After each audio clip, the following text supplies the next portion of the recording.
Hey guys, thank you for joining me. My name is Jose, and today I'm going to be sharing with you Daisy Head Mayzie by Dr. Seuss. Hope you enjoy. Daisy Head Mayzie by Dr. Seuss. It's hard to believe such a thing could be true, and I hope such a thing never happens to you. But it happened, they say, to poor Mayzie McGrew. It happened like this. She was sitting one day at her desk in her school in her usual way when she felt a small twitch on the top of her head. So Mayzie looked up and she almost dropped dead. Something peculiar was going on there. A daisy was sprouting right out of her hair. Behind her was sitting young Herman Bushstrudel. This looks like a daisy up here on her noodle. It doesn't make sense why it couldn't be so. A noodle's no place for a daisy to grow. Then up spoke another boy, Eisenbahn Tast, the brightest young boy in the whole of the class. It's a very odd place to be sprouting a daisy, but nevertheless one is growing on Mayzie. Hey, look it, cried Bush. Right here in this room, Daisy Head Mayzie is bursting in bloom. Miss Nietzsche, the teacher, came rushing up quick. Such nonsense! Some child is playing a trick. Which one of you boys stuck that thing in her hair? You know that a daisy could never grow there. But teacher, said Bush, I saw the thing rise right out of her head with my very own eyes. Just give it a junk if you think I tell lies. Miss Nietzsche had heard quite enough of this talk. Mayzie, hold still, let me get at that stalk. Ouch! hollered Mayzie. Quit yonking, Bush said. You're giving her pains. I'll bet that those roots go way down in her brains. The kids in the room started shouting like crazy. Daisy Head, Daisy Head, Daisy Head Mayzie. Children, be quiet. Miss Nietzsche was puzzled. Good grief and alas, to think this has happened right here in my class. I've taught in this room 20 years, maybe more, but I never seen anything like this before. I have to report it. You'll just have to come to the principal's office and show Mr. Grum. Now the principal, good Mr. Gregory Grum, was a very wise man, just as smart as they come. He knew more than anyone else in the nation about long divisions and multiplications. He knew all the answers, why oceans are deep, why skies are so high, and why mountains are steep. He should have the answer to this thing on Mayzie. My word, he declared, it's a genie on Daisy. I've seen them quite often in fields growing wild, but never before on the head of a child. Now what in the world ever made this thing sprout? I have no idea, but I'm going to find out. It says here, it says daisies grow on the land. They grow between rocks, they grow also in sand. It mentions right here they can grow in a pot, but mention the head of a girl it does not. Daisies, it says, sometimes grow in Alaska, also in Missouri, Rhode Island, Nebraska. They grow in Japan and in Spain and Peru, in India, France, and Idaho too. They grow in South Boston and also in Rome. But why should they grow on this little girl's dome? Say, look it, said Mayzie. It's wilting, said teacher. How wonderful, Mayzie, it soon will be dead. You'll be rid of that daisy. In just a few minutes our troubles will pass, declared Dr. Grum. Take her back to the class. Then the principal sighed a most terrible sigh. The daisy was dying, and that was all right. But the daisy was part of poor Mayzie McGrew, and Mayzie was starting to wilt away too. Teacher, said Grum, you know what, I think they're both going to die. Hurry, bring them a drink. This is a problem, said Grum with a frown. Take Mayzie away and you make her lay down. You lock her up tight in the room down the hall. There are quite a few numbers that I've got to call. Get Maisie's mother on the end of the line. I need her here quick while there is still time. Maisie's mom asked, What's all the fuss? Goodness to Betsy, I'll be on the next bus.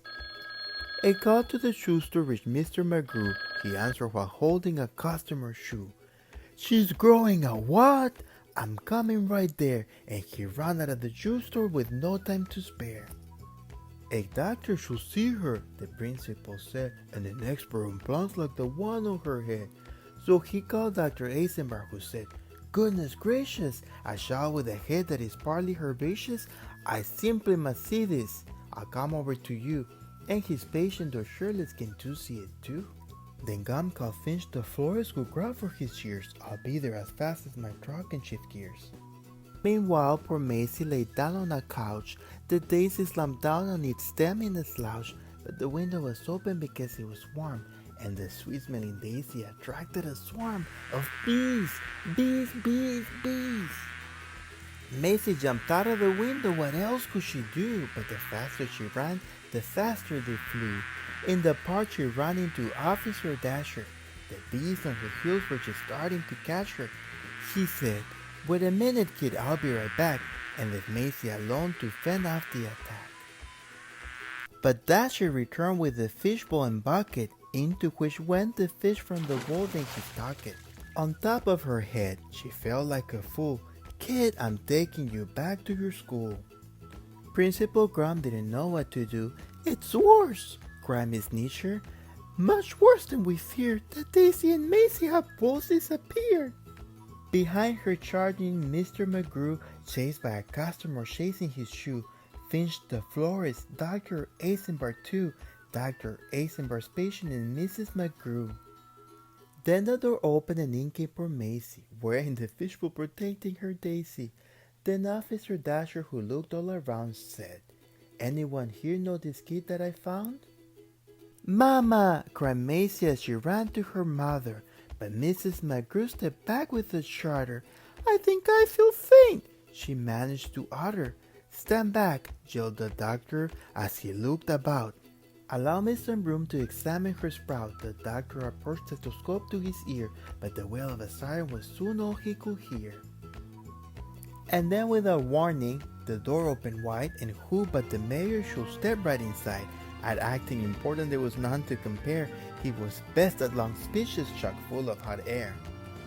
"I promise my friends that if I'm re-elected, this Daisy or Mayzie will be disconnected. The law of our fathers is simple and sound. Daisies belong and should stay in the ground. The rest are illegal, we'll bar them from town." Then just as the mayor finished his talk, Finch the florist began to quickly walk, and standing directly behind Mayzie, said, "I know the way to get rid of a daisy. So there's a flower between her two ears. I'll snip it clean off with my sharp pruning shears." But Mayzie, she saw him and let out a screech. She pushed him aside and raced out of his reach. Mayzie ran from the school, headed straight out of town. She came to a meadow and fell to the ground. With her head in her hands, she laid all alone. Her heart, it was broken. She could never go home. "Nobody loves me, nobody loves me, nobody loves me," she cried. Nobody loved her? Poor Mayzie McGrew. It's hard to believe such a thing could be true. And maybe that's why then, this Daisy above, when Mayzie below began talking of love. Well, you know about daisies. When love is in doubt, the job of a daisy is try and find out. They love her not. They love her, they love her not. "Don't worry, Mayzie," said her daisy as the last petal fell. "They love you." Then the stalk disappeared. Well, that's how it all happened. The thing went away, and Mayzie McGrew is quite happy today. Back at her studies and doing just great in all of her subjects in room number 8. And concerning that daisy, you know that it never grew out of the top of her head again ever? Well, it practically never popped up there again, excepting occasionally, just now and then. Ding! And after all, I'm getting used to it. The end.